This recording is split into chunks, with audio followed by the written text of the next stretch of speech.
Vítajte pri našom ďalšom videu, vítajte vo Vallelunge na okruhu, ktorý mám veľmi rád. A to z dvoch dôvodov, stačili mi dve návštevy, aby som si to tu zamiloval v Taliansku a stačili mi tu dve návštevy na to, aby som zistil, že vo Vallelunge stále neviem jazdiť. Som na prvej jazde s prvým hot hatch historickým Hyundai i30N. Je to auto, ktoré má byť veľkým milníkom pre značku Hyundai. A hneď z úvodu musím povedať, že som trpel nejakými pochybnosťami pred návštevou Vallelungy, pretože na tento okruh si trúfli s hot hatchom. To je naozaj odvaha, pretože Vallelunga je veľmi náročná na zatáčanie, na cornering, na výjazdy a zvlášť na prednú pohonovku. Viem si tu predstaviť nejaké GTčka.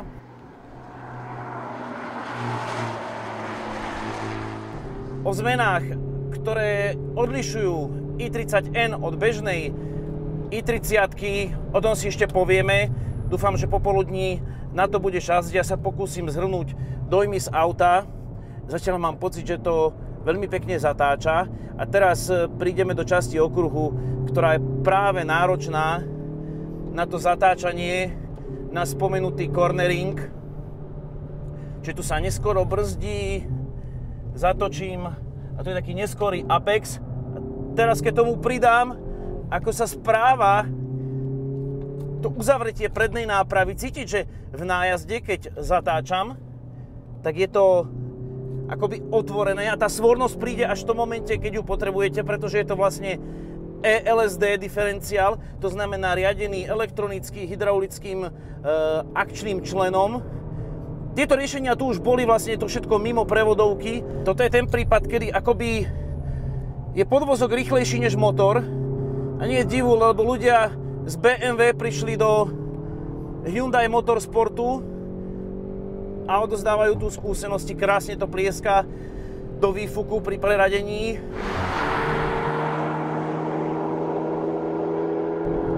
Páčia sa mi výjazdy. Nemusím sa hľadať v tom aute.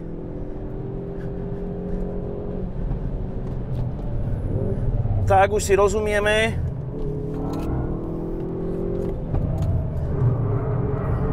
Toto sú zákruty, ktoré preveria každého šoféra. Neskorý apex. Áno! No. Stále mám pocit, že by to znieslo akoby aj viac koní.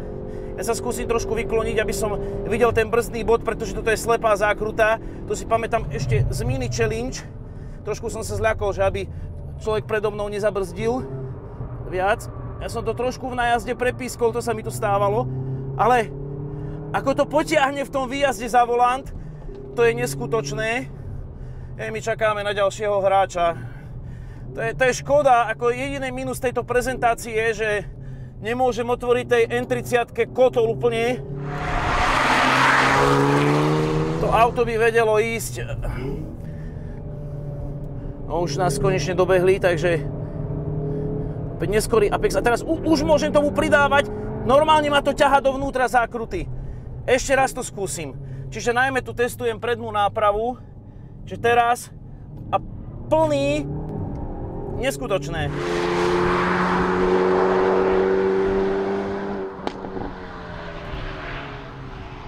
Mám pocit, že je tu náznak toho, že by sme tu mohli jazdiť celý deň, ale vidíte, že predstavujú auto, ktoré by malo vydržať na okruhu celý deň jazdiť a mám na to dve kolá.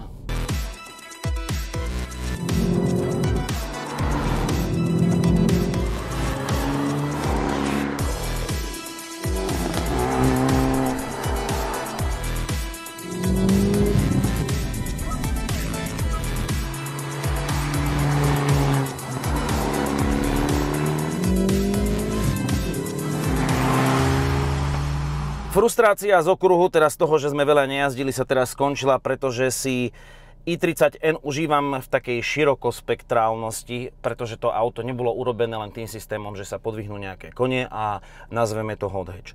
To auto bolo robené od podlahy, ako som spomenul, na okruhu systémom, že šasy a to všetko dookola je rýchlejšie než motor. Ja sa to pokúsim nejak zhrnúť v rámci tej jazdy, aj keď toto je jedno z tých aut, pri ktorých sa neviem sústrediť na rozprávanie, lebo má celého maximálne zožere. Mám verziu, ktorá je obutá na 19-palcových kolesách Pirelli P0, sú označené HN, to znamená Hyundai N. Sú špeciálne upečené pre toto auto. Pirelli na nich robilo 2 roky a teraz by ma malo v týchto zákrutách podržať, aby som jednoducho mohol na tom šlapať. Hyundai to zobral, dá sa povedať, tak po častiach. Zrýchlenie v priamom smere, radenie, brzdenie, zatáčanie. Všetko, čo sa na okruhu vyskytuje, malo by to byť auto, ktoré nie len, že vie zrýchliť, že urobí kolo na okruhu alebo 2, ale malo by to byť auto, ktoré dokáže sústavne jazdiť aj v tom športovom tlaku. Ja som si ho prepol, túto ostrú verziu, ktorá má performance pack, to znamená väčšie brzdy, viac koní, do najšportovejšieho N režimu, čarovným N tlačidlom, ktoré mám na volante. A vyskúšam si tú prvú časť a to je už samotné zrýchlenie. To znamená pohnutie sa. Je tu špeciálne tvrdená spojka pre vysoké teploty. Aby to po 3 štartoch nedymilo, keď si vyskúšam niečo také ako launch control. Teraz sa mi to celkom nepodarilo. Ale to je prvá vec, ktorá ma upútala. Jazdím s tým N-kom v serpentínach na okruhu. Ani raz som sa v tej kulise netrafil vedľa. Urobili ju tak, aby s N-kom bola radosť jazdiť. Dokonca bola počítačová analýza pohybov konkurenti versus N-ko a toto je najlepšia kulisa manuálnej prevodovky v hot hatch, akú som zažil. Včera ráno som testoval Civic Type R na okruhu, minimálne 2-krát som tam netrafil 4. Keď sme pri radení, ako počujete, je tu medziplyn. Vy si môžete aj úroveň a ostrosť toho medziplynu nastavovať. Dokonca funguje aj na jednotku. A je to tam. Čiže keď budem podraďovať pred zákrutou ako teraz, bum, bum, medziplyny, to podraďovanie je hladké, funguje v športovom režime N. A čo sa týka radenia, je to neskutočná streľba. Čiže to pohnutie, radenie a zrýchľovanie je fantastické. A taktiež vyhráva trošku nad motorom. Cítite, že motor by ešte viac mohol ísť, ale je to preto, aby všetko, ako je napríklad prevodové ústrojenstvo a to ostatné, to zvládalo.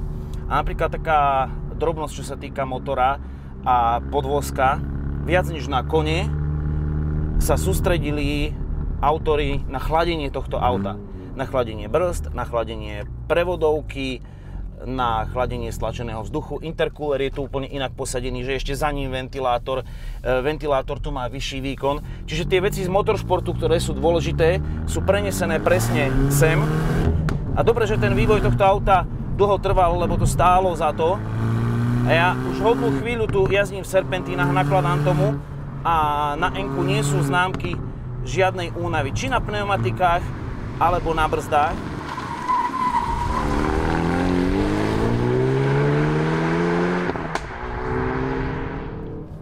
A dostávam sa k ďalšej veci. Elektronika.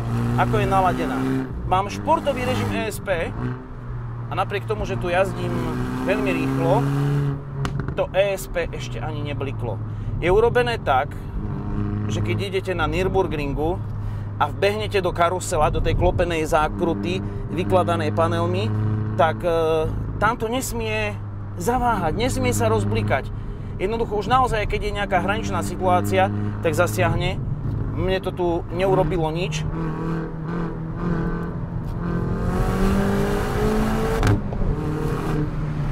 Neprešiel som ešte ani zďaleka všetky party, napríklad aerodynamika. Tam je tu teraz na nižších serpentínach, ale napríklad na Nürburgringu je ten prítlak, downforce pomerne vysoký. Všetky tie aerodynamické prvky ako krídlo vzadu s trojuholníkovým svetlom sú funkčné.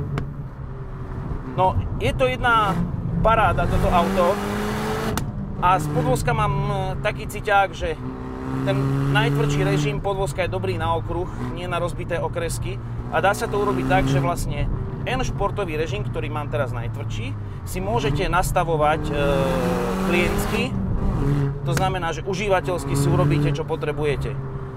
No, hore-dole chodím, beží čas, ja si užívam ten zvuk, a snáď už len jedno možno vyskúšať.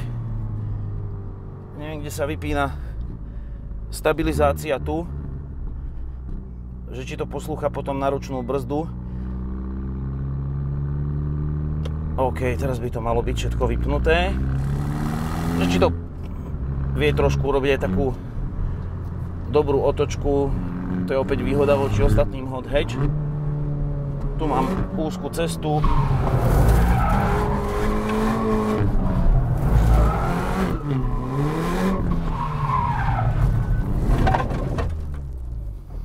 Na toto musím použiť poľské citoslovce údivu. Kurva. Predátor. Dobre. Lebo to už hrozí dačím, ale aj tak, počkaj, mal si pocit, že prídeš niekde do krízovky alebo niečo s tým autom? V prvom rade vám ďakujem za to, že ste toto video dopozerali do konca a napokon vďaka vám, divákom, sme sa stali v priebehu 2 rokov najsledovanejšou internetovou automobilovou televíziou na Slovensku. Chceme sa vám poďakovať, a to nie len novým webom Garáž TV, ale aj špeciálnou ponukou, o ktorej sa dozviete podrobnosti už čoskoro. Ešte raz veľká vďaka za priazeň a tešíme sa na vás.